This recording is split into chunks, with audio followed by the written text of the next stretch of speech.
This episode of Rolled Up is brought to you in part by Defense Soap. Defense keeps you on the mat. Bull Terrier. The real deal aims at Bull Terrier. And Shock Doctor. Hardcore protection, fearless performance. I'm an avid traveler, CEO of BudoVideos.com, and lifelong student of the martial arts, who strives to know more about the competitors and instructors who are revolutionizing the jiu-jitsu lifestyle.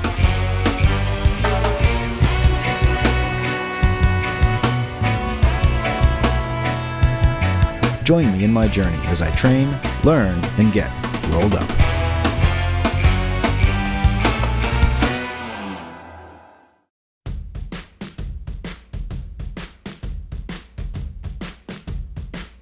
Manhattan Island, a premier cultural, financial, and commercial center of the world. More than 1.5 million people call this less than 30 square mile island home, and at the heart of it all, you will find Alliance Jiu-Jitsu, New York.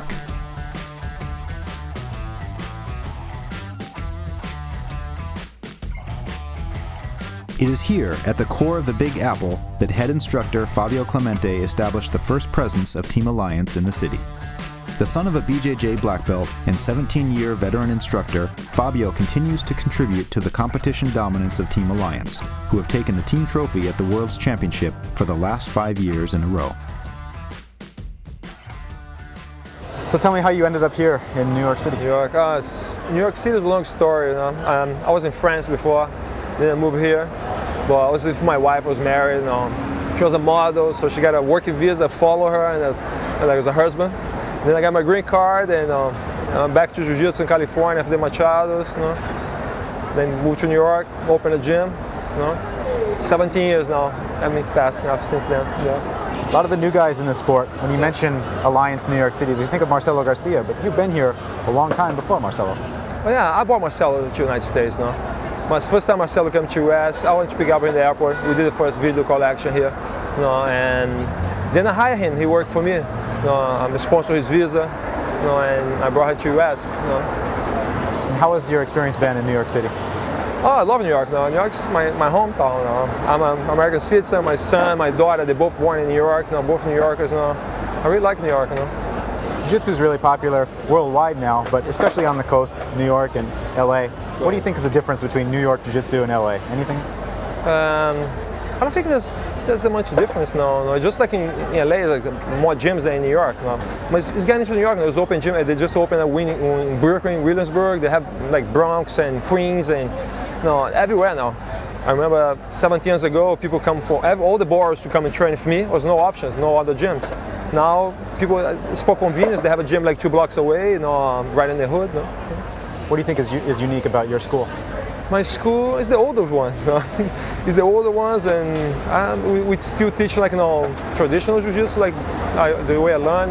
We upgrade a little bit about the system for Alliance, the belt system, etc. The belt test, like we don't used to do that back in the days.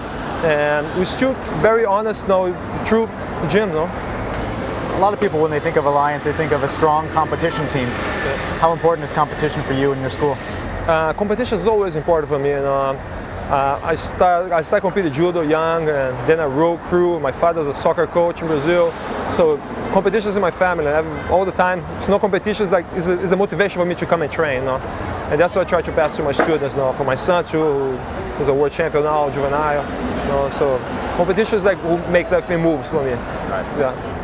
There's some guys that treat jiu-jitsu more as a hobby, and some people more as, they compete all the time, they dream of the gold medals. Do you think there's a place for both of those guys? Definitely, yeah, there's a place for both of them. I have lots of guys who they're really good in the gym, but they don't show interest to compete. People sometimes don't like the rush, the adrenaline, the anxiety to be on the mat and fight another guy, same weight, same size. People don't like that. People don't deal with that. But they like to come and train. They people do for self-defense, for stress relief, or just because all the friends are here training. Fitness, lose weight, get flexible, strong, and etc. I think it's a room for everybody. I try to break down my class, so that's why I have the advanced class, the intermediate class, and beginner class, and that's accommodate all these different kind of students. What do you think is some of the more important lessons you learned with all your time in jiu-jitsu? Never give up. Yeah.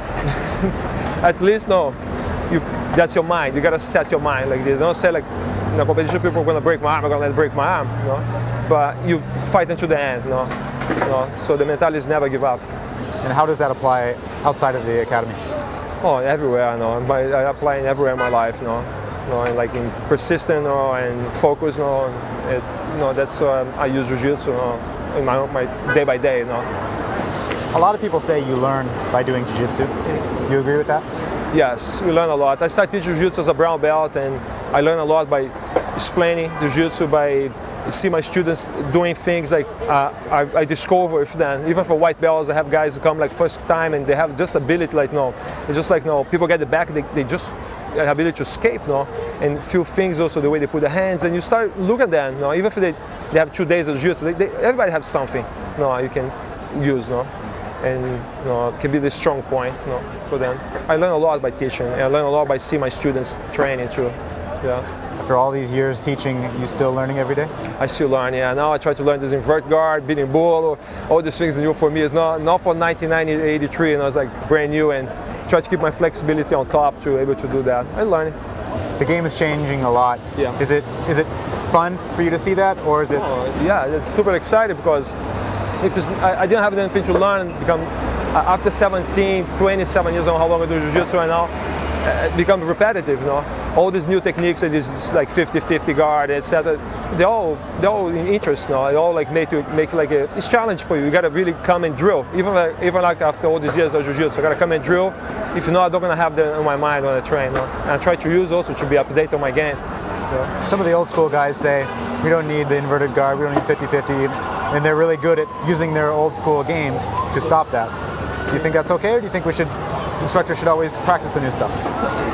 Yeah, if the body type don't allow them to do an inverted guard, I understand. No? If you're still flexible to invert, no, why not to try? No? I'm still flexible, 47, almost pushing 47. No, I try my best. No?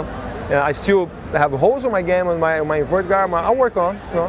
One day I get there. Maybe next competition I'm gonna senior 3, 50-50 or invert guard. I'm really excited to see. No? But you see senior match like. No, they have like no bread and butter jiu-jitsu. People you see in the first 3 months, and they do that well, and they finish the match like this. I hope like some senior tree will come up, like some invert. That's what I try to do. Yeah. What other goals do you have besides competition? Some competition. A long time I haven't tried to open a bigger gym, and many things happened my way. So I have this small gym. I try the best here. Maybe to have a better gym. I have better facility for more. Maybe a conditioning room too, better showers, better entrance. No, more good looking. I think I deserve that after all these years in the business. No, but I'm still working on one day. Sounds good. Thanks, Fabio. Thank you.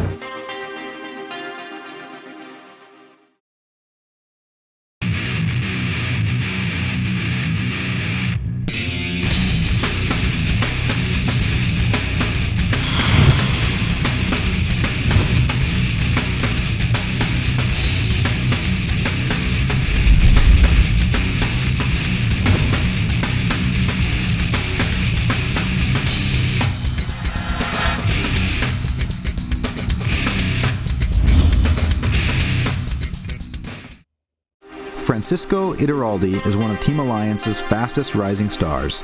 The Ecuadorian native, a brown belt better known to his peers as Sinistro, is already a multiple-time Pan and World's champion.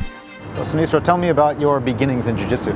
Well, I first started training when I was 13 years old with my older brothers. I was, like just a little kid training at the gym, I had a lot of fun. It was like something else that I had in common with my brothers, because since I was the little one, I wanted to do what the older ones were doing. So, I got involved in Jiu-Jitsu, and, my dad used to take me to practice, every day. And then I just got pretty involved, and when I first started competing, then it was like, I really want to do this for life. And since I was 14 years old, I knew that, my life is meant to do Jiu-Jitsu, and that's all I want to do. Not a lot of people know about Jiu-Jitsu guys from Ecuador, but you're one of the most well-known guys. What's the scene like in Ecuador? Well, the thing here is that in Ecuador we have for a pretty long time, just the lower belts train, maybe the higher belt in Ecuador was purple belt, which was my brother and a couple other guys. But then Soluso went there, that is black belt from Fabio Clemente.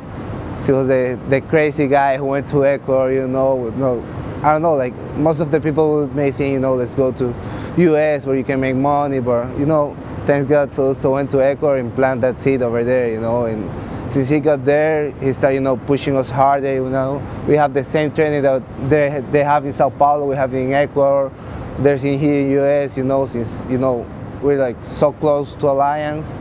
We have that good training, and you know, the most of the thing that the people already, we have will, a lot of will, you know. My brother and I, you know, we got in our minds that the only thing that we want to do is jiu-jitsu in our lives.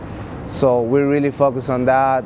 And since we start with that and we're, you know, starting to get some results, thanks God, there's a lot of guys now that want to become that, you know. In Ecuador? Yeah, of course, in Ecuador. So now they're like, you know, training full time the whole day, and they're living that dream, you know.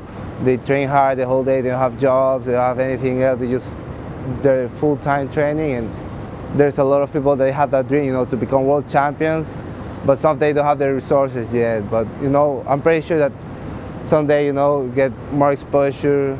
They're like the juveniles right now in Ecuador, those guys are on fire. So, you know, I hope that a new generation from there, as well as it came from US, you know. It took a little bit of time, but eventually we're gonna get there. You have one of the coolest nicknames in the jiu-jitsu world. Where did you get the nickname Sinistro? Well, actually I get it from Soluso. When he went there and I was 14 years old, I was like, you know, trained the whole day. I used to skip school to go train. So he was like, in Brazil, they call Sinistro to the guys like, you know, they're like really, really good, you know. So he called me like, you know, that kid's like sinister. So I stay with that nickname. Now even my dad calls me Sinistro. He doesn't even call me by my name anymore. So you went from Ecuador, then you were in Miami for a little while. Now you're one of the instructors here in New York. Well, tell me about how that happened. Well, actually, you know, in Ecuador we had like really good training and everything, but I was like, you know, I want to compete more. I want to compete, like, if I got competitions every weekend, I want to do them, you know. So that's why I went to Florida for a while, you know. I have family there, so, you know, I went a little bit, you know, training there, competing, you know. It was so easy to go, you know, to Orlando, train with Bruno, you know, come here to New York, then go to the camps. You know, it was so easy from here than from Ecuador, which I was like so far away, you know. But now that I'm here in New York, it's like, you know, I got like, jiu-jitsu here is way bigger than Florida. I also spent a season here in 2010 when I was, you know, my first year at Purple Belt. I spent a good season here, so I was like, you know, New York, that's where I'm meant to be, you know. And thanks God I got this opportunity here with Fabio and Babs, that they opened the doors for me, and, you know, I'm here helping them a lot, and that's it. I'm living the dream here in New York. Tell me about your ideal jiu-jitsu. What's in your mind, what is the perfect jiu-jitsu? Well, the perfect jiu-jitsu is gotta be where you feel comfortable, you know, because for me, jiu-jitsu is more than just a lot of like strength conditioning or only mind, you know. You gotta have like everything perfect, you know. You gotta be peaceful, you gotta have like a good mind, you gotta have good body, you know, train, you gotta have a good soul too. So for me, when you can like have everything of those every of those aspects in your life perfect, that's when you can succeed. Because maybe you go on a competition, you get something else in your mind bothering you, you won't perform as well, you know. So for me, it's very important to, you know, like, you know, actually in my case, I pray a lot. I'm Christian, you know. I think that praying, reading the Bible gives me that, you know, that peace, that strength, and, you know, keeps my mind pretty cool, you know. And, you know, that's the way I handle it. And, you know, but, you know, there's so many people that, you know, may think different. And, you know, that's the master key, you know, like try to be peaceful. So that's the only way that you can evolve even in training, because when you go train, you got stuff in your mind, you know, your mind somewhere else, you won't do, you know, evolve as much as you were like, you know, completely focused and flow, you know, during training.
Okay, well, I want to show some mount positions that I've been working a lot now, you know. I'm always trying to know, like, look, some stuff that I have, like, I got maybe weakness, and I think that's something that I had weakness for a long time. I'm making, like, my main weapon now, okay? Cool. So, well, let's start here in the mount position. We're gonna be here mounted. We have sometimes this problem here, that we stay in the low mount, okay? So here, the guy makes the bridge, and he gets me the bridge, you see? But what if I come, and I lift your elbow, climb, lift other elbow, and climb, and they stay right here. Now, make the bridge. You can get me with the bridge. And also with my feet right here, I can feel your hips, so where you're turning, okay? So right now, what I'm gonna do is I'm going all the way to one side, and I'm gonna start to stick my arm here under your head, okay? So right now, what I'm gonna do is relax. Since here, I'm tight, I'm gonna just relax my legs so you can feel a little bit more free. Now when you feel free, you're gonna start to explode. Yes, try to get out. That's when I react, and I take this arm all the way here. I catch it with my other hand. So I'll make my fist to go all the way to the side. Catch it here, take my hand over, and get the submission. That's good. Try one more time. Mm-hmm. Right here, the detail is this one. Get the good high mount, okay? Just right here, lift the elbow, climb, lift the elbow and climb. Now that I choose one side, okay? Just go to that side, then screw my head and just stay there, relax. I don't wanna be like this because you will know that I'm going for it. So So I just want to be there relaxed. And then relax my legs. When you go, you got the trap. And I stick my fist inside, take it with the other hand, take my forearm over your shoulder, and squeeze. And get the submission. That's nice. Then, second one. Okay, first, same thing. Mount right here. Just that now, when I'm about to climb, you start getting your arms around me, okay? Like you wanna reach for your for the far lapel, you know, to start doing something. That's when I come and lock here. I'm gonna raise and lock here, okay? I'm gonna do this with my arm. Now that I got it there, I can even put my hand here behind my quadriceps. So when I come, I'm gonna take all my weight forward and lift my knee. Now I got hit trap. Okay, what I gotta do? The things that are right here, the people go for the omoplata pretty often. Pushes. So instead of pushing, you know that I'm gonna push and maybe try to get the omoplata and you get close to me. That's when I get there. Guillotine again. Now I'm just gonna try to get my lapel. When I get my lapel, I just keep the lapel. I'm not gonna use my lapel to choke. I'm just gonna keep it there and just do everything with that arm, okay? It's like I wanna try to reach with my fist, my shin. And I get the submission there. So again, right here, trying to climb, you get to get the far lapel. I come close here, I get my hand here behind my quadriceps. And the detail here is to take all my weight forward, because if I'm here, then I take my weight back to lift, you see, you can screw your hand back, okay? You see, and I have nothing there. So what I do is all my weight forward, so when I come, my knee is attached to my chest now. And now even if you try to escape with your arm, it's already there. And I just come with my hand on, get the fist inside, reach for my lapel. If I can reach my lapel, I just grab the fabric. I don't need my lapel to choke. I just need that to make, you know, like keep it there.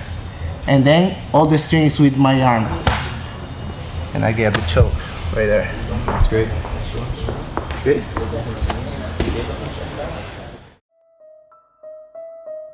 This is your train station,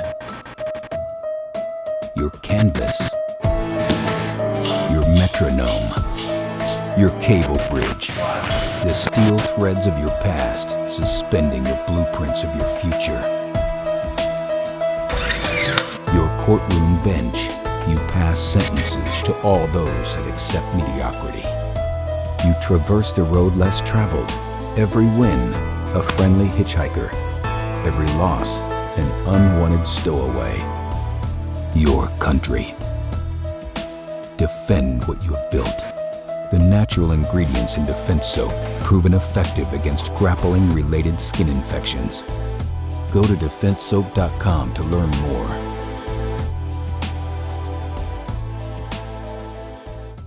In my travels, I've been fortunate enough to meet no end of interesting people, but few have been more perceptive and genuine than Babs Olusanmokun. Born in Nigeria and fluent in English, Portuguese, French, and his native tongue of Yoruba, Babs began his BJJ training under Fabio and 10 years later became the first African-born BJJ black belt. An accomplished grappler, jiu-jitsu instructor, and actor, it was enlightening to sit and speak with Babs. Illuminating to sit and listen. So Babs, tell me about your path in jiu-jitsu and how you've come to where you are.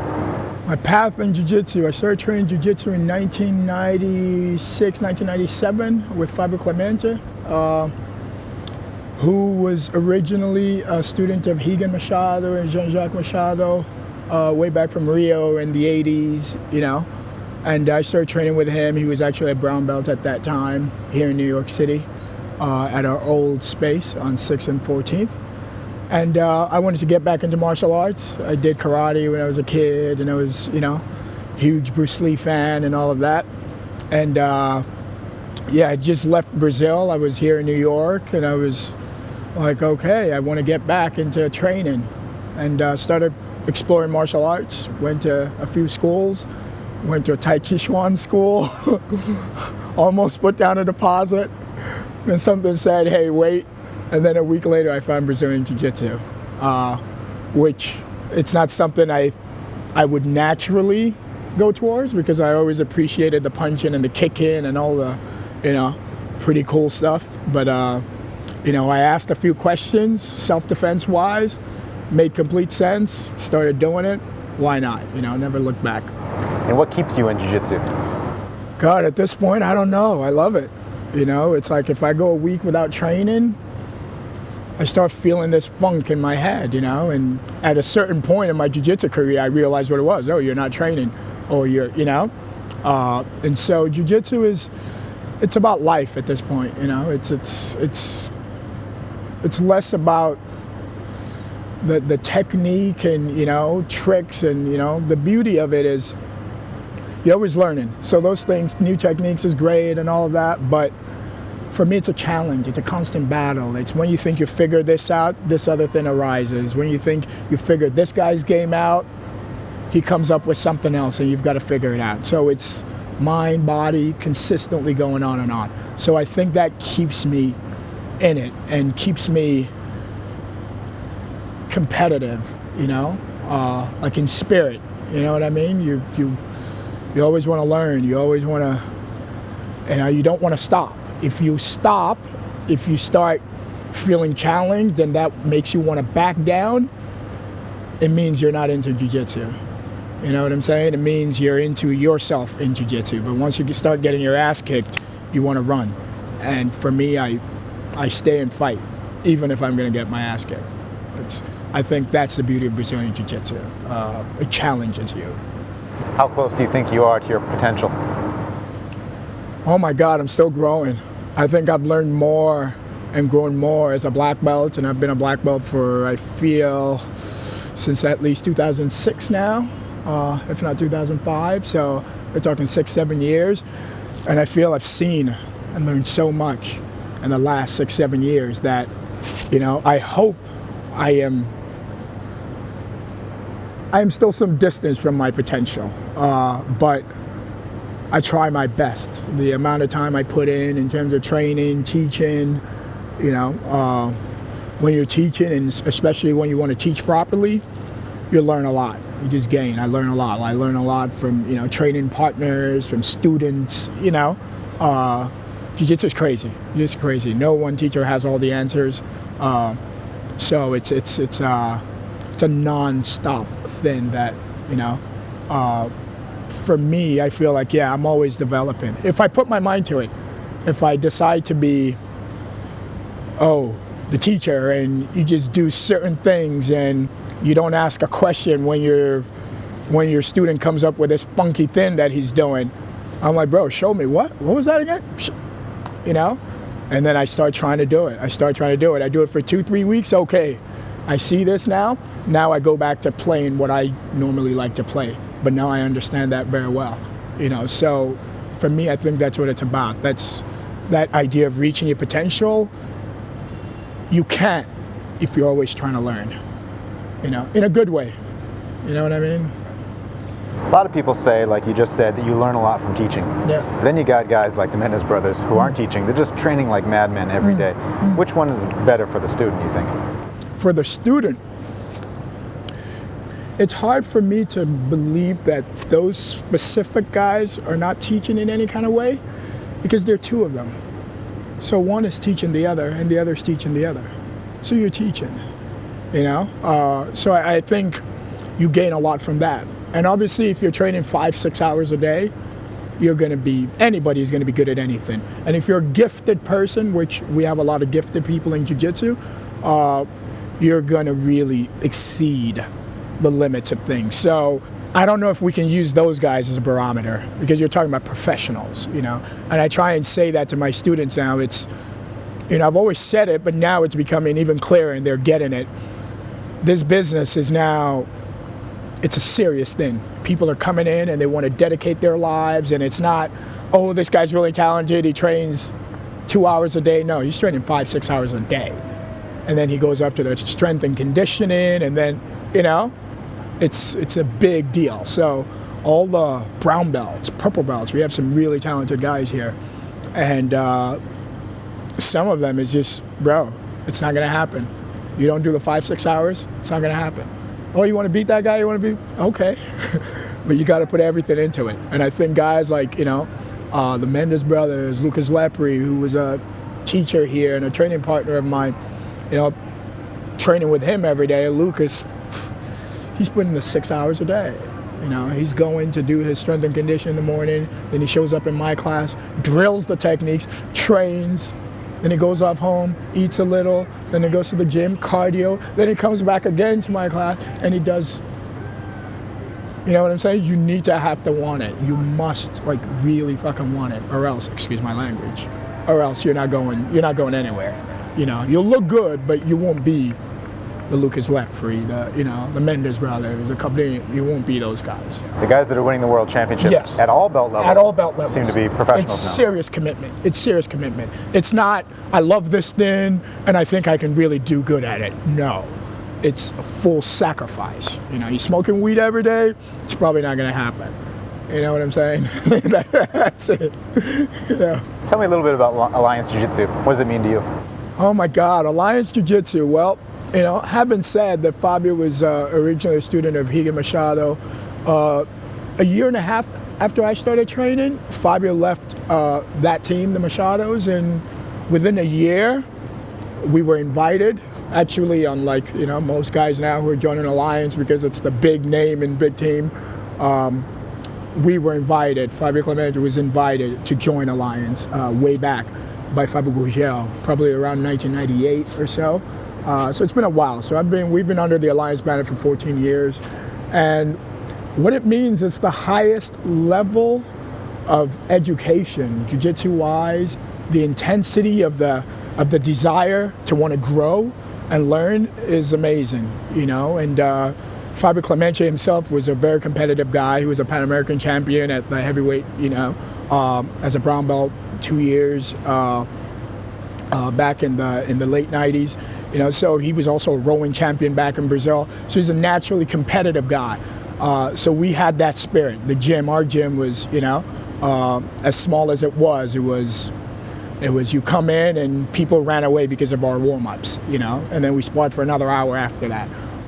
So our spirit, with the spirit of Alliance that we've been under for 14, 15 years now, is just, it was a no-brainer. And Fabio Jake has been an amazing influence, and is a guy that I've been able to learn from since I was a blue belt. And training with him is first time I trained with Fabio Jake is one of those things oh, he could kill me at any moment. It was that, which is a crazy thing to say, but just the way, Fabio Clemente kicked my ass left or right, same way, I trained with Fabio Jake, who was a little smaller than Fabio Clemente, and I was like, yeah, he could just, twist me in this way. But I always learned a lot. From Fabio Jake, technique-wise, just the mentality of training. I had this when I was a purple belt, and we had another Alliance black belt training with us at that time. And I would just train with him, and he'd get me sometimes, but my thing was defend, oh. In my head, oh, but he didn't get me. Just to be able to say that, which most jiu-jitsu, he didn't get me. And so Gugel came over, and I asked him, man, this is what happens when I train with him, with this guy, and this is that. Whoosh. He's like, man, just let him get you. Just let him sweep you. Just let him tap you, let him sweep. Soon you're going to figure it out. And then from there, blah, blah, blah, blah. I was like, really? He's like, yeah. And I took it to heart. And I tell you, 3 weeks later, I started seeing things. This guy that would throw me like this, go sweep me in the first second. I started because I allow myself to lose, to go down over and over again. So for me, there's one of the biggest things. I want to say Alliance, but I learned specifically from Fabio Jake, something that changed my mentality. And, not because I was an egotistical prick or something, but that particular instance, I've used it for all facets of my life. that almost sounds like the wrong thing to do, at least in competition. You want to fight the sweep, you want to stop the submission. Yes. In competition, it's a whole different thing. In competition, you bring the best of yourself and you go at it. But in preparation for the competition, you have to fall on your ass. You have to try new things. You have to explore. And if you can't explore and experiment, you're not going to go anywhere. You have that one game that kills everybody at the gym. You might run into the guy from that other gym who just knows how to kill it. Or you're not going to stop, So you experiment, you break down things.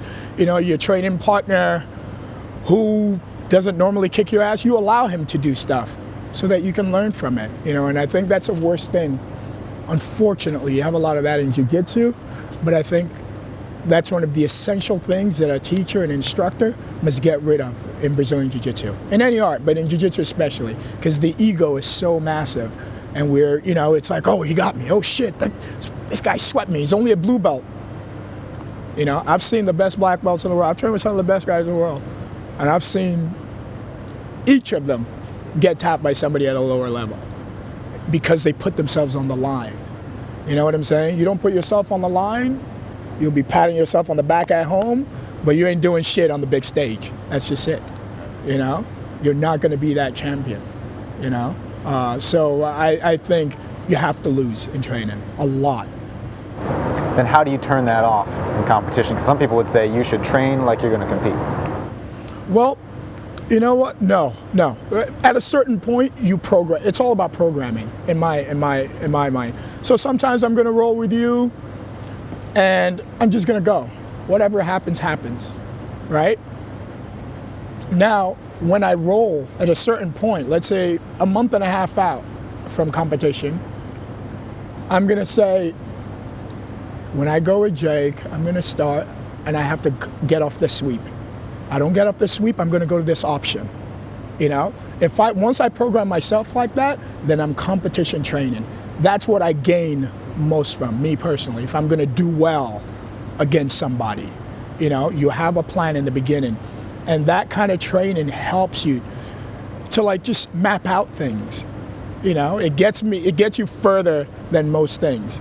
But you've got to have days to turn that off. You've got to have days to, fuck it, I'm going to try this sweep that I know I'm not very good at, And if you defend it, I can't give up on it just because you defended it once. I have to come back again and try it for the whole 5, 6, 7, 10 minutes that we're training, Because if I finally get it 2, 3 times on you, with you already knowing what I was trying to do, then I'm starting to learn it. And if I keep on that path for a few days, for a week or two, then I gain a lot. And once that's settled, then I can revert to whatever else. So it's all about programming yourself, deprogramming, programming. There's always it said, but you can't be a killer in the gym every day. You can't. Or you won't grow. You won't grow. Sometimes you will hear a student, oh my God, this guy did this to me, oh, blah, blah, blah. And you don't want to jump on them, but you really have to call and say, bro, shut up. He's not a piece of shit. He's allowed to get off some shit. The other days you kill him, he's not complaining. So just, you know what I mean? So that's the kind of thing that's not good. You don't want to be, it doesn't exist. It doesn't exist, like being that super killer the whole time. Do you think it's helpful to always have something to work on? Like each day you come in, you want to work on a certain sweep or a certain pass? I think if we're trying to reach a certain potential or you have a certain mark, a goal, I think that's the best way. But that's also very intense. You know what I mean? And it becomes a little too super goal-oriented. And some people need to switch off from that. Some people need to say, fuck it, we're just going to roll. And whatever happens, oh, he's on my back, oh, and be at peace with that. I think we all need that sometimes. But if you're trying to be that world champion at blue belt level, purple belt level, you should probably have certain things you want to hit every day. And if you feel yourself getting, it's like, shit, I'm always, and this guy did this to me, then that means it's time to switch off and just do it for the enjoyment of it, which is why we all do jiu-jitsu, like fucking rolling around with a bunch of dudes. You gotta love it. You gotta love the art for you to be doing, like somebody's choking you, it's a pain in the ass. When I see the smallest guys in jiu-jitsu, the tiny guys, 140 pounders, I'm just like, fuck, I love those guys. You know, a guy 130 pounds or some girl. It's like, I love those guys. Because you know they're going to face people, 90% of the people they're going to face are going to be like putting some serious pressure on them. But yet they show up to train every day. Like for me, that's the height of the art in jiu-jitsu and martial arts in general.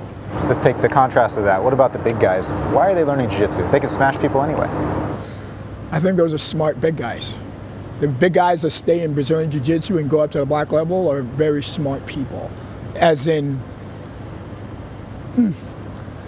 the ones that stay in it, because you get big guys that are talented, they come in and all of a sudden they realize this small white belt or blue belt is smashing me, and they leave.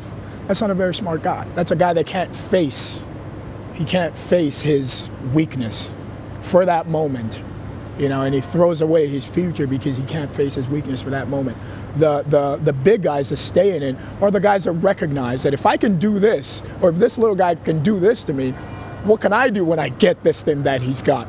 And they stay in it, you know, and that, again, I respect that. I admire that a lot, if they're not like fucked up bullies. I was watching Rodolfo and somebody else the other day, and I'm like, man, it's so, he looks like a massive dude, but it's awesome because when I see him at the bottom, and he's just like that, you know, and I'm like, fuck, this guy loves jiu-jitsu and this guy does jiu-jitsu.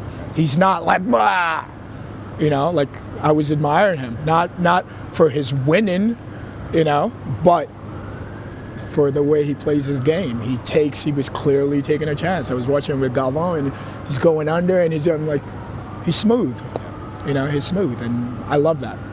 That's art. What's the main thing, the theme of your classes? What are you really trying to get across to your students? You know, it sort of varies. What I've been pushing more, I'd say lately, you know, the last year or so, we've been blessed with some pretty good competitors at this school. It's small in size, but the hearts on the mat, it's crazy. It's intense. You know, we've had world champions at brown belt, at purple belt, at blue belt, you know, 2-3 years in a row. So there's a lot of desire, you know, and then there are others that are coming up that have not like sort of made their names yet, but they're saying they want that too. And so what I'm trying to push to them now is it's a serious game. Going back to what we were saying in the beginning, it's serious commitment. It's sacrifice. It's not, you know, this is really fun and, you know, I want to show off and be really cool in jiu-jitsu. It's about listening. It's about learning from your teachers, your training partners. It's about stopping to let things get in and not shutting down when things are not going right for you. So I try and push commitment, belief in your techniques, in the things you do. Whatever information you have, whatever technique you've got to have. I'm big on mental attitude. I'm big on mental attitude, mental fortitude. If you're weak in your mind, it doesn't matter how many hours you train a day. It doesn't matter who you train with. You can train with, you know, this guy or that superstar or that super. It doesn't mean jack, you know. If you don't know how to let go, get out there and just do it. You know, you've got to be strong. And so when you go for a move, I say things like, this guy believes in what he's doing, you have to believe in what you're doing. This move works because when I go, I'm going to stay. If he starts fighting back, I'm still going to stay. I'm not going to say, oh, he's pushing, so let me sit down on my butt and pull him to my guard because I've got this great guard. You know, so I push a lot of belief in what you're doing. Therefore, I try not to give random techniques. I try not to, you know, just sort of give information for information's sake. Oh, let me show you this new cool thing and show you this new thing and show you this other thing. And we try not to give random information, but, you know, meat and potatoes and more. When it's the birimbolos and all that thing, we break it down. We break it down like big time. We break it down in terms of how you use it and how you defend against it. So belief is my big thing. Belief, like not stopping, not backing down. Obviously, if something's clearly not working, then you'll switch it up. But to know that you've given it 100% before you let it go. That's what I'll say one of my big themes is. Last topic I have for you. Let's go back to your roots. You're probably the first African BJJ black belt? I believe so. I believe so. It's not something I scream from the rooftops, but I believe so. I've been made aware that I'm, you know, Do you feel I'm like you that guy. represent Africa in that respect? Always. As you know, as a guy originally from Africa, you know, I love Africa. You know, fortunately, I'm pretty universal also, you know, due to the nature of my father's work. I traveled a lot, you know. I did my high school in Brazil, you know, though I never trained jiu-jitsu there. So it's, for me, I consider myself a man of the world. I'm universal, you know. I flow with anybody and everybody, you know, as long as you're coming with goodness, you know, it's all good. But yeah, no, I think I would like to start pushing a little more in Africa, you know, in Nigeria and a few other places. And, you know, I've been invited to go to Johannesburg a few times, and I've just never made it there, you know. Hopefully the next time, like all the times I've gone to Africa, and I've gone more for family and really not try to, you know, but I want to extend jiu-jitsu to people because I think it's a great thing for kids. I think it forms people well when you have the right instructors, the right teachers, and it gives you, in Portuguese they say jiu-jitsu salva, jiu-jitsu saves, you know. For kids that have nothing also, it's a potential, you know, a way to be a sportsman, you know what I mean? Like people play soccer, people, you know, a way out of whatever situation. I want to use it for that, and hopefully, you know, the future will bring that. Do you think you'll be one of the guys that makes big inroads in Brazil for the art? I mean, in Africa for the art? Oh, absolutely. I mean, it's all about time, you know. So the next time I go back to Nigeria, which would be within this year, I'm definitely gonna do a seminar type thing and, you know, get some people from like the sports ministry and all that, you know.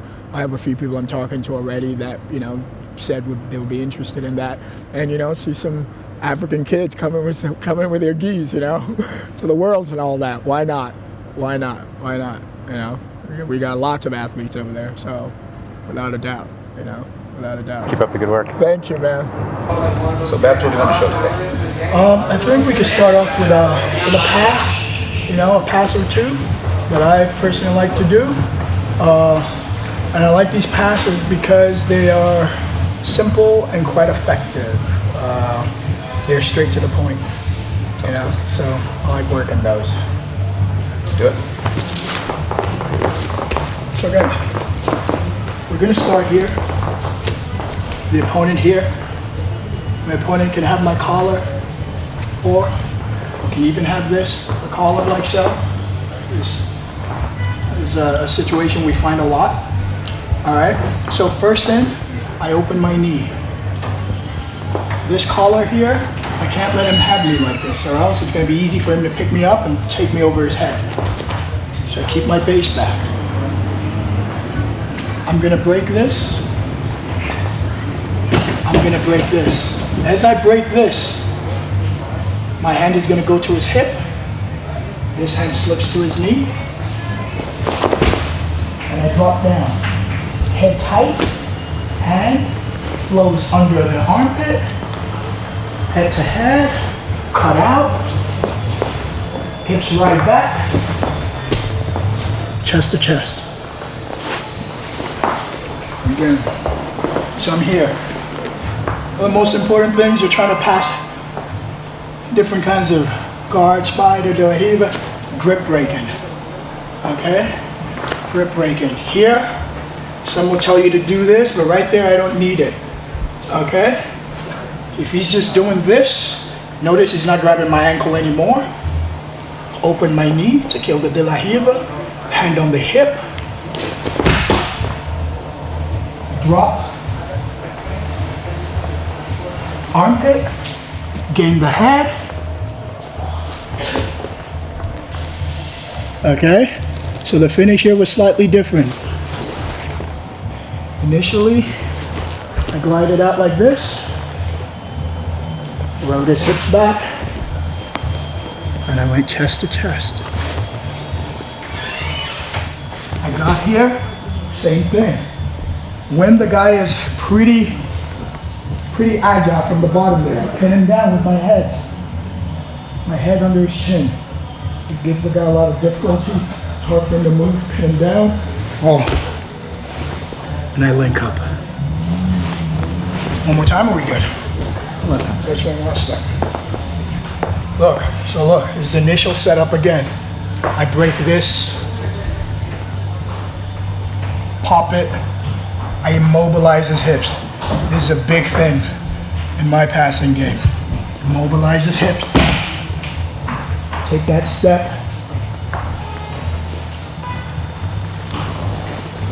Oh, detail here. Don't slide your knee forward, because if Jake bumps me here, boom, it's done. Big detail. Point it in that direction. Oh, right it back. Square up, chest to chest.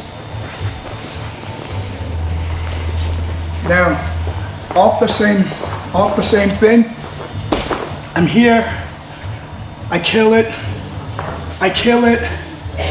oh. Try and move, Jake. Look, go south, all the way to the other side.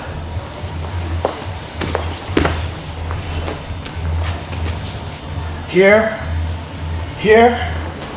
boom. Just pin him down. I can ride him that way too. And I come right there. These are one of those passes where the guy feels like it just happens really fast. It's like, what happened? Okay, boom, boom. Nail down his hips. Look, I'm on my toes. If he wants to start walking with me, just go all the way around. Okay? Or I can stay here. He wants to walk with me, just lift.